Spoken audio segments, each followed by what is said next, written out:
Isn't it amazing that for all our alleged or presumed understanding of the Spirit of God, the edicts of God, the covenants and promises and blessings of God, that man seems oblivious or ubiquitous to the very apparent and clearly obvious? Just look at your own life. Look at your own country. Look at all the wars. What are they fought over?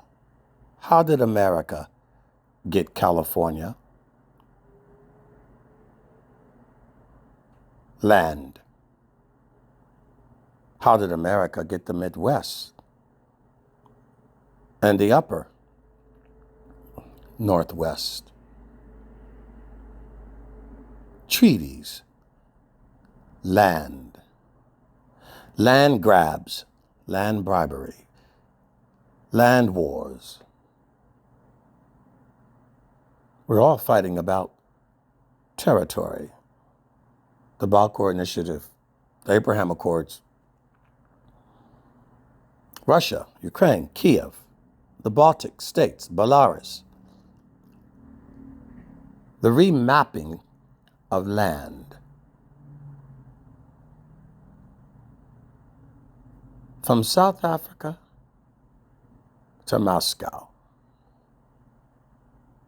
Land, the islands of the sea, the flag on a territory, either one that you assume that no man has laid claim to, or one that you take from the man who has claim to, either in a false agreement or by war. We go across with our armies, our chariots, our missiles, our bombs,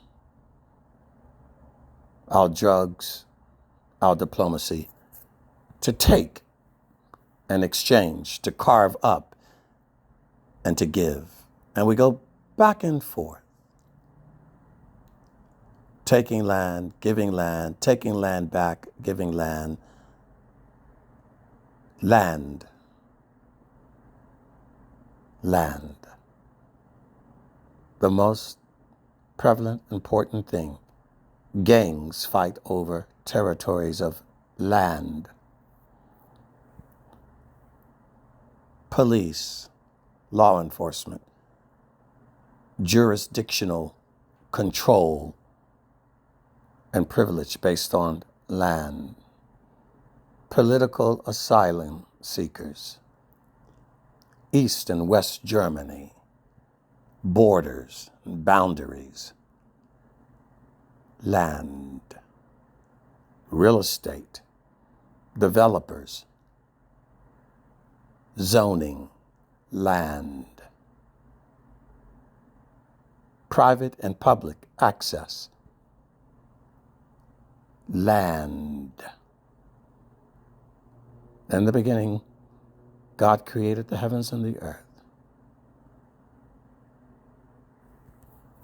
It is more about the land than it is about your soul. Did you know that? Which is why we will come back and occupy a land.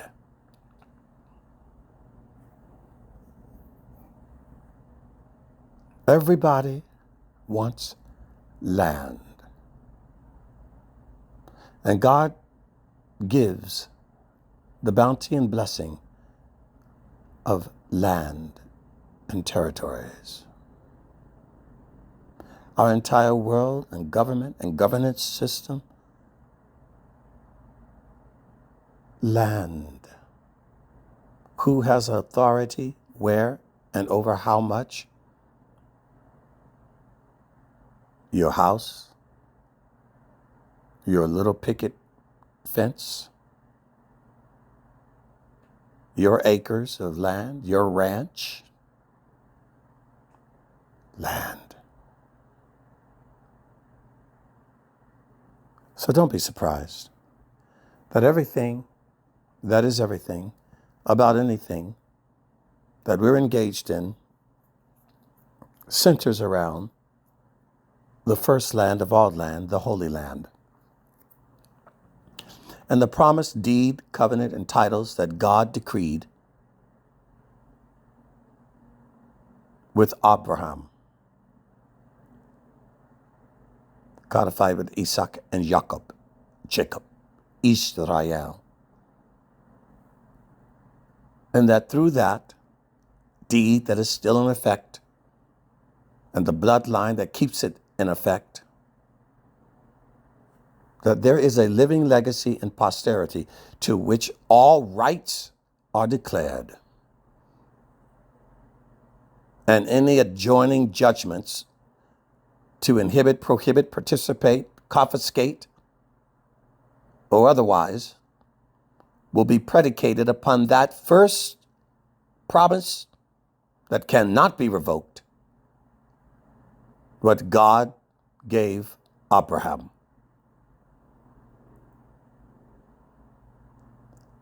And the best that we can do, being grafted in, being joined in,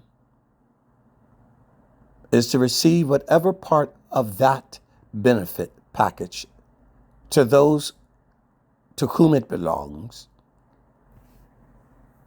by becoming an ally and vassal, a partner, by adoption and by invitation to participate and reap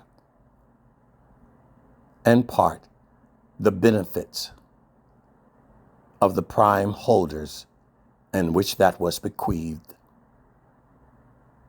that indeed we might receive the crumbs from the food of the children, and how precious or beautiful a crumb it is.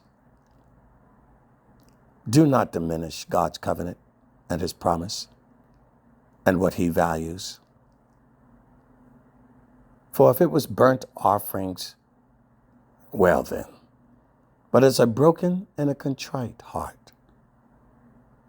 It is the spiritual reformation and restoration and transformation, sanctification of that eternal part of us that is a divine spark that God has put in each of us, notwithstanding those covenant people, the Hebrew Israelite, who in themselves embody a representation, a microcosm of the entire world, that by them all nations would come.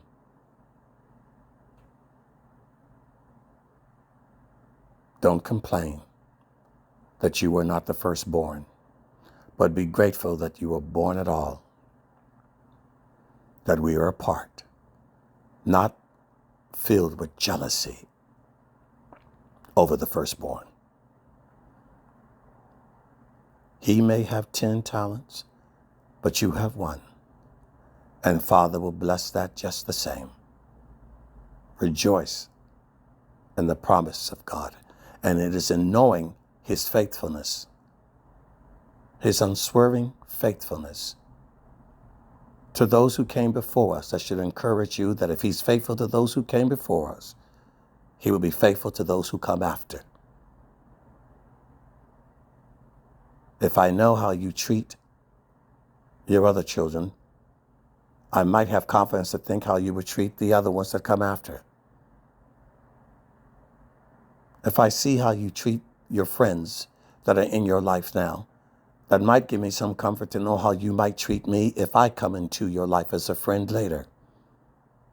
If I see that you are good to your employees where I am petitioning to work,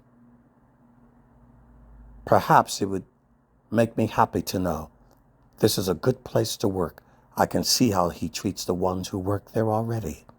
I can see how benevolent he is to the ones who already are under his employ. Wow. I can't wait to be under his employ to see how he treats me. In fact, I know how he treats me because I see how he treats them. I have something to look forward to. Father's love, grace, commitment, devotion, faithfulness to his firstborn nation should give every Gentile, every Goyim, every other person hope. Wow. Father will treat me well too.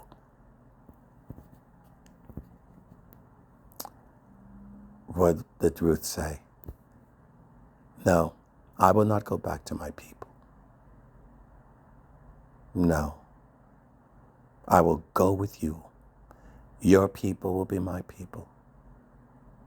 Your land, I will make my home. Your God will be my God.